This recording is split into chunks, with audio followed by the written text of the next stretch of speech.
selamat siang untuk kita semua.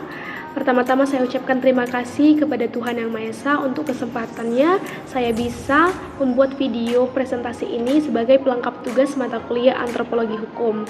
Dan juga terima kasih kepada Bapak Zainal Abidin SHMH selaku dosen pengampu dari mata kuliah Antropologi Hukum.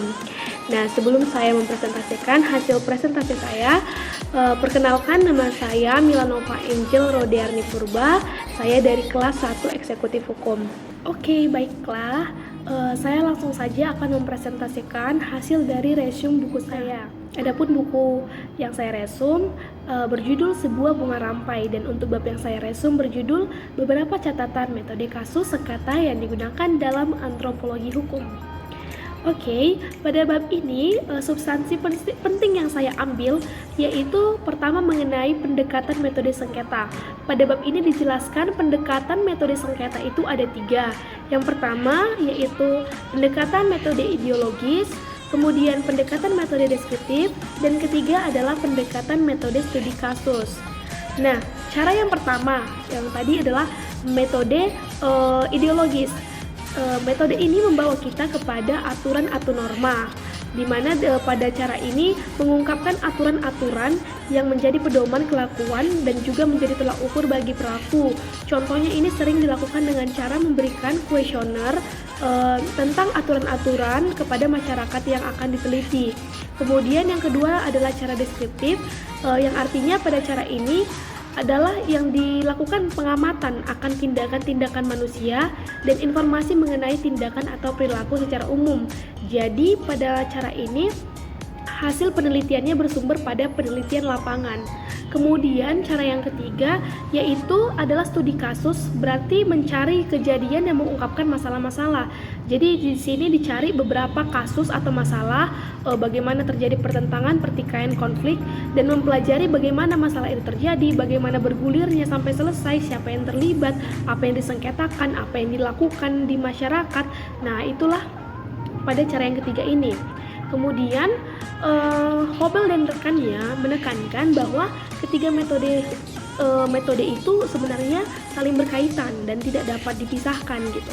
Dari metode yang pertama ideologis, kemudian deskriptif, sampai metode studi kasus jika dilakukan secara keseluruhan akan menjadi lebih sempurna. Namun menurut Hobel, salah satu ahli antropologi, metode kasus sengketa itulah yang paling tepat dan paling penting untuk memungkinkan kita mengungkapkan hukum yang ada yang berlaku pada masyarakat. Nah, selanjutnya kita tahu bahwa terjadinya sengketa itu pasti karena adanya konflik. Nah, pada bab ini dijelaskan oleh ahli antropologi juga bernama Neder and Todd. Di sini dianalisis 3 tahapan dari konflik tersebut dari pertikaian sehingga terjadi sengketa. Yang pertama adalah tahapan keluhan atau disebut juga prakonflik, di mana pada tahap inilah orang merasakan diperlakukan tidak adil dan semacamnya. Kemudian tahap konflik, disinilah mulai bertikai antara pihak satu dan pihak kedua. Dan kemudian yang ketiga tahap sengketa, di mana konflik ini meningkat ke arah konfrontasi publik karena sudah melibatkan pihak ketiga. Nah, selanjutnya pada bab ini substansi yang penting juga yang dibahas adalah gimana cara menyelesaikan keluhan-keluhan atau perasaan yang tidak diperlakukan secara adil tersebut.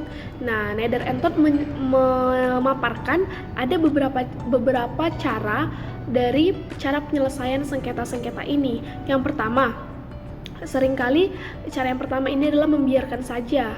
Nah, membiarkan saja berarti ini tidak mengambil tindakan apa-apa. Seringkali faktor kenapa dibiarin aja itu karena pihak tersebut merasa mungkin kerugiannya lebih besar daripada keuntungannya.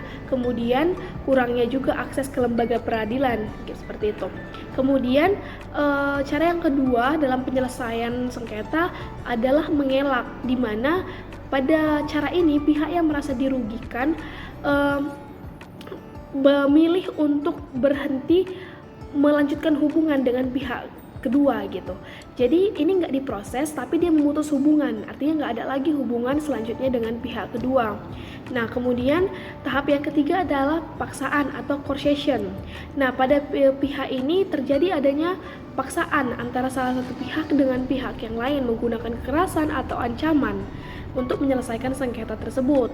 Kemudian cara yang selanjutnya adalah perundingan atau negotiation. Nah, pada cara ini di mana dua pihak itu sepakat menentukan poin-poin yang menurut mereka saling menguntungkan atau bisa kita bilang seperti win-win solution, ya kan? Di negotiation ini nggak ada pihak ketiga yang mencampurin. Jadi ini hanya antara pihak pertama dan pihak kedua. Dan selanjutnya cara mediasi. Nah, cara mediasi ini hampir sama seperti negosiasi, hanya bedanya ada pihak ketiga yang membantu kedua pihak untuk menemukan kesepakatan itu. Selanjutnya adalah cara arbitrase. Di sini kedua belah pihak itu menyetujui untuk adanya pihak ketiga yang disebut arbitrator, di mana nanti keputusan dari arbitrator inilah yang akan disetujui oleh pihak satu dan pihak dua. Dan kemudian cara yang terakhir adalah peradilan atau adjudication, di mana di sini tentunya pihak ketiga mempunyai wewenang untuk mencampuri permasalahan masalah lepas dari keinginan pihak yang bersengketa. Artinya kasus ini dibawa ke peradilan, di mana nantinya hakimlah yang memutuskan apa keputusannya. Mau atau tidak mau pihak satu kedua nantinya harus menuruti putusan tersebut karena sudah dibawa ke peradilan. Nah, untuk jenis-jenis relasi yang bermacam-macam tadi, untuk jenis-jenis cara penyelesaian tadi itu bergantung pada relasi dari orang yang bersengketa. Nah, biasanya kalau hubungan mereka hanya hubungan simplex, mempunyai satu hubungan, contoh hubungan majikan dengan bawahannya gitu, seringkali mereka pasti mengambil cara peradilan gitu kan. Nah, kalau mereka itu pihak yang bersengketa tetangga, di mana tetangga itu ternyata keluarga mereka juga gitu, dan ternyata tetangga itu sekaligus keluarga sebagai orang juga yang meminjamkan uang juga. Nah, hubungan yang seperti itu kan multi hubungan biasanya akan mengambil pemecahan masalah yang meminimalisir terjadinya pemutusan hubungan, misalnya dengan cara negosiasi atau mediasi, karena dengan cara seperti itu berharap hubungan mereka akan tetap berlanjut kemudian hari, tetap baik gitu.